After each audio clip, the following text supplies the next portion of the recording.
দুৰ্ঘটনা নহয়, হত্যাকাণ্ডৰ বলি হৈছিল জুবিন গাৰ্গ। দুৰ্ঘটনা বুলি কোৱা নাই, জুবিন গাৰ্গৰ হত্যাকাণ্ড। 8 ডিচেম্বৰৰ ভিতৰতেই প্ৰকাশ পাব অভিযোগনামা। ছিংগাপুৰৰ সাগৰত জুবিন গাৰ্গৰ সৈতে আচলতে কি হৈছিল? বৰ্তমানলৈ পোহৰলৈ নহা অন্তিমটো ভিডিঅ'ত কি আছে? মাজত প্ৰায় এমাহ।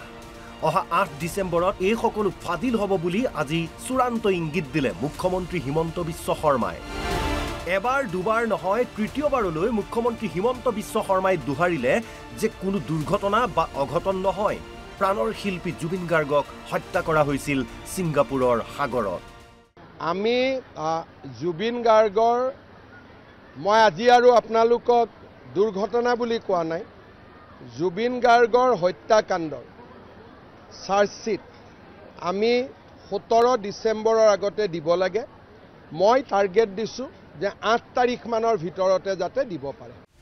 অহা 3-4 দিনৰ ভিতৰত গৃহ মন্ত্ৰালয়লৈ পত্ৰ লিখিব SIT-য়ে।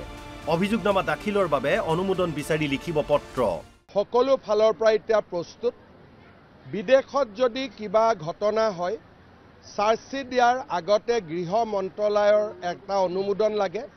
কালি মই গৃহমন্ত্ৰী অমিত শ্বাহ ডাঙৰীয়াকো সাক্ষাৎ কৰি আহিছোঁ, যাতে আমি অনুমোদনটো সোনকালে পাব পাৰোঁ। গতিকে মই ভাবোঁ যে অহা 3-4 দিনৰ ভিতৰতে SIT-য়ে MHA-লৈকে লিখিব, মিনিষ্ট্ৰী অফ হোম এফেয়াৰ্ছলৈকে অনুমোদন আমি পাই যাম আৰু লগে লগে আমি লাষ্ট ডেট 8-9-7 আমি চাৰ্জশ্বিট দি দিম।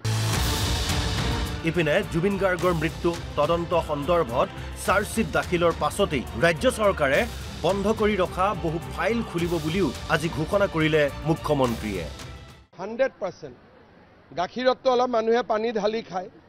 গৌৰৱ গগৈৰ পাকিস্তানী এজেণ্টত পানীও নাই, 100% মিল্ক হয়। তাৰমানে 100% মই যি কৈছোঁ পাক্কা কথা কৈছোঁ। আৰু কালি দেৱব্ৰত শইকীয়াই গৌৰৱ গগৈক কৈছে যে কেছ কৰি দিয়ক। কেছ কৰিলেতো ময়ো ভালে পাওঁ, কেছ কৰক মোৰ ওপৰত, কিন্তু নকৰিলেও জুবিন গাৰ্গৰ চাৰ্জশ্বিট দিয়াৰ পিছতে গৌৰৱ গগৈ কাণ্ড আমি মুকলি কৰি দিম। 10 ছেপ্টেম্বৰত নহয়, 10 জানুৱাৰীত দিলোঁ। তাৰ পৰাতো কোনো পৰিৱৰ্তনটো একো নহয়। মই ক'লোঁ যে 10 ছেপ্টেম্বৰত দিম, নিদিলোঁ। 10 নৱেম্বৰত দিলোঁ। তাৰ পৰা কি ক্ষতি হ'ব পাৰে? শত্ৰুপক্ষই যদি 10 তাৰিখে বিচাৰে, মই 10ত কিয় দিম কওকচোন? তেতিয়া মই 11ত দিম না। জুবিন গাৰ্গক ন্যায় প্ৰদানৰ প্ৰক্ৰিয়াটো পুলিচে সমাপ্তি কৰাৰ পিছত গৌৰৱ গগৈ 100% পাকিস্তানৰ এজেণ্ট। জুবিনৰ চাৰ্জশ্বিটৰ পাছতেই গৌৰৱ গগৈৰ প্ৰতিবেদন। আজি জামুগুৰিহাটত চৰকাৰৰ উদ্যমিতা আঁচনিত চেক বিতৰণ অনুষ্ঠানত অংশ ল'বলৈ যোৱাৰ সময়ত সাংবাদিকৰ সন্মুখত এই মন্তব্য কৰিলে মুখ্যমন্ত্ৰী হিমন্ত বিশ্ব শৰ্মাই। ব্যুৰো ইনপুটৰ সহযোগত অসম লাইভ 24।